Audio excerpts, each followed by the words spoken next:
Something to look forward to. Roger, thank you so much. This is really a very tangible example of an enormous institutional focus shift at PTBE that comes right out of our strategic plan, where we really want to focus a lot on how we engage with each other and how we engage as people with PTBE, and trying to create more and more opportunities for people to get to know each other and have closer personal connections member to member. So Roger and the Engagement Task Force are leading the charge on that and doing great work, and there's a lot of really exciting stuff to come over the next year and the next few years. So thank you Roger and the task force. Okay, we're going to continue on now. We're going to shift gears. We've been talking about construction, and now we're going to talk about lay leadership and governance and some important changes here at PTBE. And that can be a very big and dry sounding topic, so I decided instead to tell you a story. And like all great Jewish stories, ours begins Breshit. That's a prompt. And next. Okay, everyone close your eyes. Turn to the person next to you.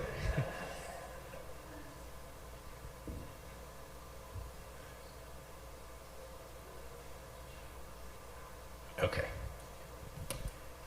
Breshit. So,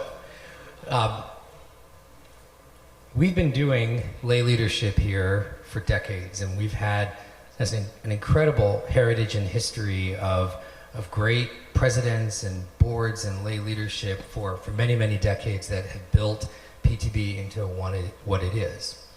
And we've had, in all those years, we've had bylaws, we've had a board of trustees, we've had committees and all of those things. And it was good. It got us to this place. As Rabbi said, we've traveled lots of different places. We've met Ha'ish probably several times in the last few decades. And we've done very, very well for ourselves. But a lot of years have passed. We as a synagogue and as a community and as a Jewish people, as we're learning, we've evolved. But our governance model here at PTBE has largely remained unchanged. We've amended our bylaws periodically from time to time, making some modest adjustments along the way, but basically the model today is the model that we've had for the last few decades. And so in 2018, under the leadership of Larry Siegel as president, we launched here at PTBE a strategic planning process. And part of that strategic plan, you may recall, was we surveyed all of our members, and we did interviews and focus groups with a number of our members, with our clergy, with our staff. I want you to know I used the entire presidential graphics budget on this slide deck. So enjoy, because the budget does run out in a few slides. Okay. So we gathered all sorts of data and all sorts of information about all the things that are going on at PTBE today to create what our consultant Lou calls an environmental scan. And what we learned in the process of doing that is that there's a lot of things that are working well at PTBE, and there are things that are certainly all the things that we love about PTBE that you would recognize. But we also learned through that feedback that there are things that our members want to see PTBE to grow and get stronger at. And so our strategic plan was really an effort to focus on three key areas of temple life: member engagement, financial vitality, and the third one was governance. And so in governance, we asked a bunch of questions in that survey and in those focus groups and interviews, really focused on leadership and governance. And we got some really important feedback that I want to highlight. So first of all, our members and our clergy and our staff all see leadership, lay leadership, as critical to the future vitality of PTBE. That was great. On the constructive side, what we heard, though, is that a lot of our current and past lay leaders felt that their service was not as impactful and as meaningful as they wanted it to be, and that their time investment was not as well, their time was not as well utilized as they wanted. Interesting feedback we got is not that there aren't people who are willing to commit the time, despite being how busy so many of our members are, but what we heard consistently is that I'm willing to commit the time, but I want to feel like my time is being put to the best use possible. We heard very consistent feedback that the perception that our board of trustees had become too large a body, that the meetings had become too filled with reports and passive information exchange. And for many, it felt to them that the board of trustees itself was a bit of a rubber stamp approving recommendations that had been put forward by the executive committee of the board. And that's, by the way, not a PTBE thing exclusively. You hear that in lots of synagogue boards. I was just in Chicago for the biennial and spent the week with 5,000 Jews, including Rabbi Lisa and Roger and Kate. And I went to a lot of sessions on lay leadership and governance and leadership development. And so many of the things that we're experiencing here are experienced at every other synagogue in North America. So we're not that special, we're not that unique. But what we're doing is actually really important and cutting edge. So that's something to be proud of. Okay, so we also heard, in addition, from members at large in the survey, that a lot of our members want more transparency. They want to know, what is the board doing? What are our lay leaders doing? It's very hard right now for them to know. And we also heard that our members actually want governance to be more inclusive, more participatory. They want things like town hall meetings to actually know what's going on and to be able to have a voice, to know who they can turn to share their input and their concerns. And one of the things as well that came out of it, and this is actually independent of the survey, something that Rabbi Dennis and I, and now with Kate here, that the three of us, I think, are absolutely united in our belief, is that we need our lay leaders, our clergy and our staff to be as collaborative, working as partners, to not always be in silos, to get out of those silos and work in partnership and in sacred partnership, because this is not a company, this is not just any other kind of nonprofit organization, this is a synagogue, and that really demands that we work together doing this sacred work in a very special way. So we took all this feedback, and that feedback helped us shape the problems that we need to solve in governance here at PTBE in our strategic plan. And so the plan responded with a series of strategies and goals that were intended to address these very challenges that we identified through all this work, and that collectively are going to make governance work better here at PTBE. And one of the things that the plan called for was to create a special task force whose mission would be to examine PTBE's current governance structures and practices and make specific recommendations to change them to address all this feedback that we heard. And so before I tell you the story about this amazing task force and the proposal that they came up with, we're going to break for a quick message from my partner, Rabbi Dennis.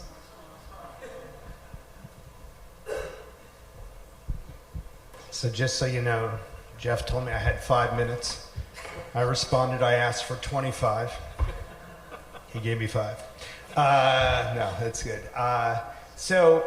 First of all, Jeff is the 7th president that I've worked with here at PTBE, and many, many, many others in my other work that I've done before I got here. And what's obvious in all of the presidents that I have worked with is that each and every one of them has a really dedicated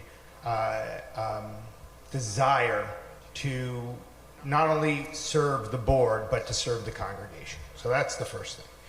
And what has also been apparent is that one of the downfalls of this type of leadership structure is that every 2 years, I had to do it different. I had to go in a different direction. And that's what happens in this kind of structure.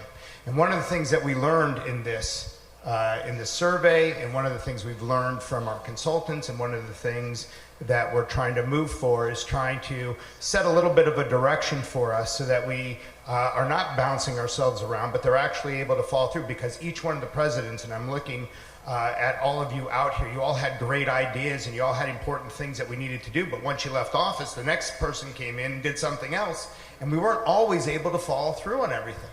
So that's really important. And it's important that we have that ability. It's important that we have this ability to keep evolving, reforming ourselves. So just two things. One, we are Reformed Jews. We're not reformed. We didn't do something bad and now we're okay, right? We're Reformed Jews. Reform is a verb. It means that we are obligated to reform ourselves in every generation. That we're obligated to not stay only where we were, because where we were was great and it was great at that time, but we need to move forward. So what was done under Rabbi Rosen, if we were still doing it the same way today, we would not be 900 families, we'd probably be 200 families. And that's nothing against that, it's just the times have changed. That is not a mark on that, it's just a reality. And that also then takes us to our story as Jewish people. If you were to look at our history, and you were to try to tell me that there's always only been one way to be Jewish, you would be wrong. You would be absolutely wrong. Because there really has never only been one way to be Jewish, to be an Israelite, to be part of the tradition. There's always been one that has evolved and has gone through some type of reform and has kept moving. And it's one that has gone through lots of different moments. When we lose the temple in Jerusalem, we go to Babylonia and we learn how to live without it. We move forward. When we go back to the land and we get to rebuild the second temple, it's different than the first temple. It's not the same temple and it's not run by the same people, but we learn how to work within that milieu as well. And then we get into a moment in our history where we have different groups of people, Pharisees, Sadducees, Essenes, people who are practicing Judaism, looking at Judaism, reading Torah differently than the next, right? And we figure out how to move forward from that, right? We all of a sudden have the Ashkenazi Jews growing up in Central Europe and Russia. We learn how all of a sudden that group of Jews are doing it different than the Sephardim and the Sabras who live in the Middle East, or the African Jews, or the German Jews, right? We learn how to live with all of those things. We keep changing, we keep evolving. I will tell you, if you look at our history, we shouldn't be here. Look at our history and you tell me that we're a small group of people. We're the only group of people from the ancient Near East from way back then that is not only still here, but is vibrant and growing and evolving. When was the last time you saw somebody from Ugarit? Anybody? Anybody see a Canaanite lately? Maybe in Berkeley. Maybe if you go to Berkeley, there's one Canaanite in People's Park, still there. But be the only place, thank you for laughing, by the way, I do appreciate that. The point being this, is what this represents is exactly what has saved the Jewish people. It's exactly what has saved the Jewish people. If we stay stagnant and we don't evolve and we don't change and we don't grow, we go away. But when we go and we figure out how best to continue to do the work we do, and we do it in our generation, and then look, I'm all prepared that as the older I get, my children and their friends are going to tell me that they're going to want to do it differently than I did it, and I'm going to have to take it with a smile and support them and allow them to grow their Judaism as well. And it's our time as a congregation to really respect this part of our tradition, this part of who we are. And it's what enables us to survive. It's what enables us to go from this moment to the next moment, from strength to strength.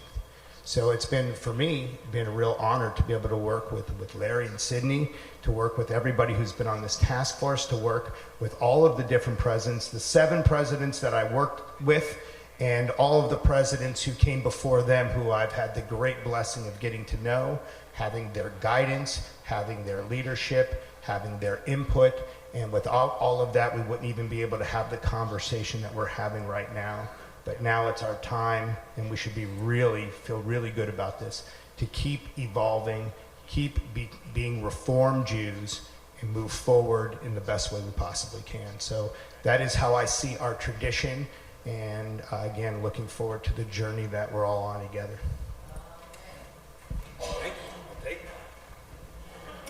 Thank you, Rabbi. All right, so chapter 2, the task force. So, in the beginning of 2019, I formed the Governance Redesign Task Force and asked Larry Siegel and Sidney Caption to be the co-chairs of that group, and they thankfully accepted. I don't think they fully understood what they were signing up for, but and here is the rest of the task force: Bill, Nadine, David, Jane, Rabbi Dennis, and myself, and then very importantly assisted by Rabbi Lou Feldstein, who is a national consultant, who not only was the consultant who worked with us on the strategic plan, but who has worked with a number of synagogues in North America doing exactly this kind of governance redesign work. And so he's an incredible resource of best practices and current thinking, and he knows what has not worked and what has worked, and he shared that so we don't have to make all the mistakes ourselves. This task force was chosen very intentionally. It's a really amazing collection of lay leaders. In addition to our senior rabbi, we had one current, but more importantly, two very accomplished past presidents. We had past and current board members, past auxiliary leaders, committee members. These are many long-term members, long-time donors of the synagogue, and very active participants in temple life. So it was just the right group to bring wisdom and experience of synagogue life to this task of figuring out how do we make this change. We spent 1 year, this task force, and we met a lot, dozens of hours in meetings, many all-day meetings at times, and I can't say enough. I think the hardest thing as a synagogue president is how do you find volunteers who are willing to roll up their sleeves and really do the work. And we found in this task force just such an amazing group of volunteers, smart, caring people who are willing to put in those dozens of hours over the span of a year and create this amazing result. So a big round of applause of thanks to that task force.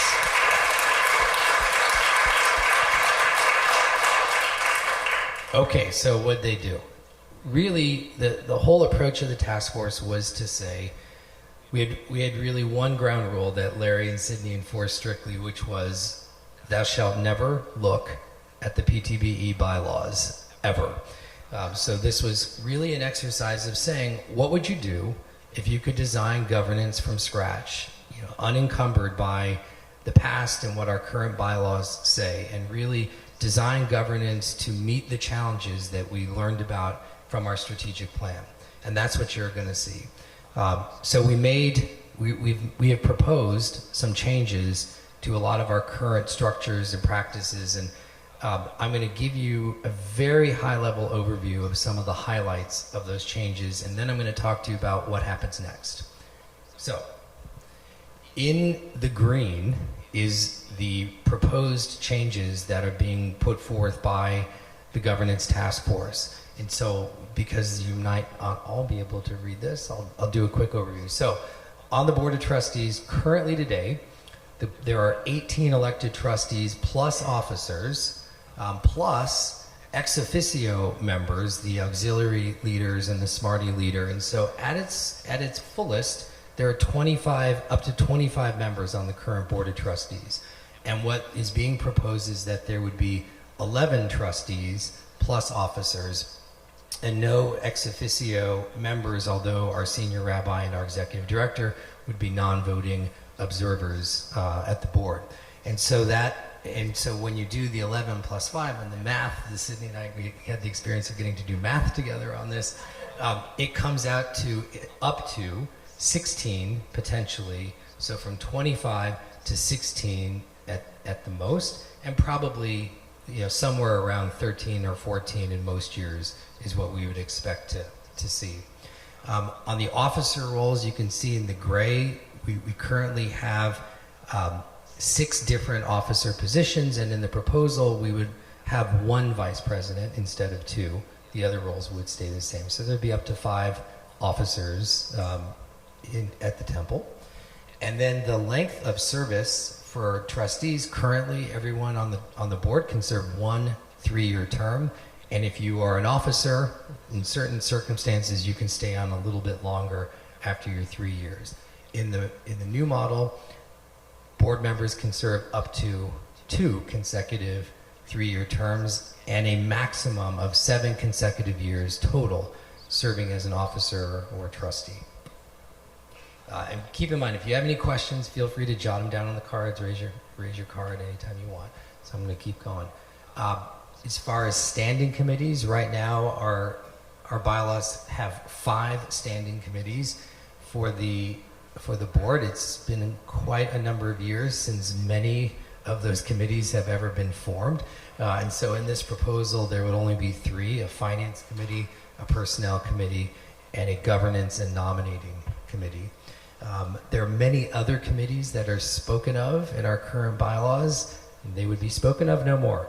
The president would, from year to year, form the committees that were appropriate for the time and appoint the chair, and the board would approve that. But there's no mention in this proposal of other specific committees.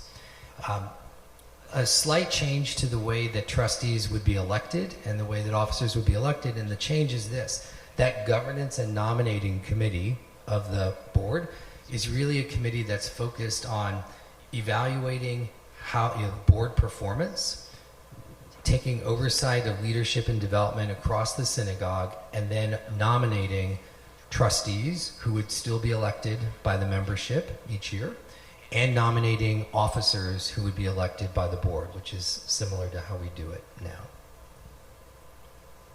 Okay.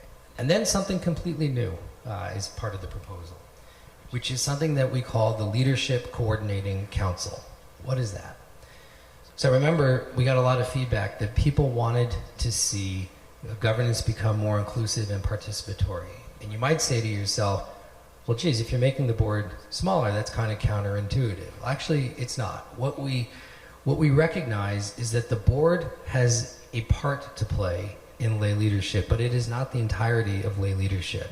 So the board in this model has a very specific but narrow purpose to serve. They are the fiduciaries, and they do strategic planning and strategic oversight of everything that goes on at the synagogue. But the real work, the important work, whether it's on engagement or development or education or so many other areas, are done by committees and task forces. And so what we actually not only envision but depend upon is dozens of lay leaders doing important volunteer work. And so the Leadership Coordinating Council is a mechanism to share information and get feedback from that broader group of lay leaders. And to also make sure that when we as a board, with our senior rabbi and our executive director, when we set a strategic direction for the synagogue, whether it's through a strategic plan or an annual planning process, and we say, these are the priorities right now for PTBE, this is a way to make sure that all those committees and task forces and auxiliaries we're all rowing in the same direction, and everyone is actually pursuing those strategic goals. And so this council is made up of our auxiliary leaders, all the committee and task force chairs, our board officers, our senior rabbi, and our executive director. That's who is on this Leadership Coordinating Council. It will meet at least 3 times a year. The meetings will be convened and led by the temple president. And really the idea is this is an intentional and regular dialogue amongst the broader leadership group here at PTBE, something we really haven't had a way of doing before, and I'm really, really, really excited about what this is going to do for us. Okay, so that's those are the highlights. We boiled down, I don't know why it took us a whole year to do that. We just did it in 10 minutes. Yeah.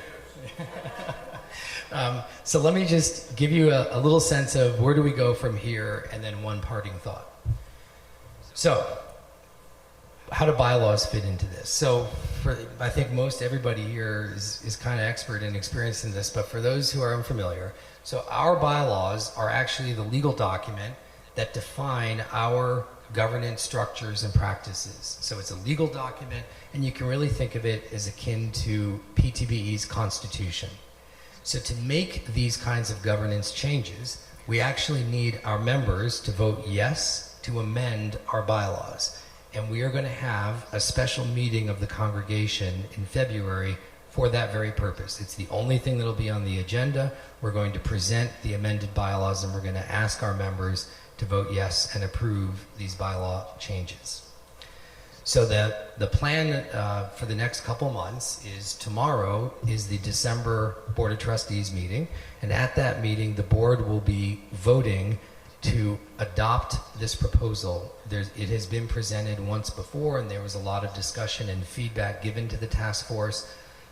This will now be a return to show the board how the task force made some changes to the proposal and to adopt it. We are working with our lawyers to draft those new bylaws that reflect the proposal. And then a special notice of this special meeting will be sent out to all of our members later in January, and we'll make those new bylaws available for anyone who wants to review them. And then we'll come on February 25th, and we will have this special meeting, and with luck, the membership will approve this proposal, and those changes will then be effective July 1 of 2020. Okay, so as Rabbi said, the guiding principle of our task force has been that we really do believe that these changes are going to make our system of governance and our lay leadership, much more nimble, more strategic, and far more participatory, all of which we're really excited to bring to PTBE. But I want to say one thing, and that is to remind us all, this is just a structure. This is just a bunch of concepts and rules. It's really the people that matter at the end of the day.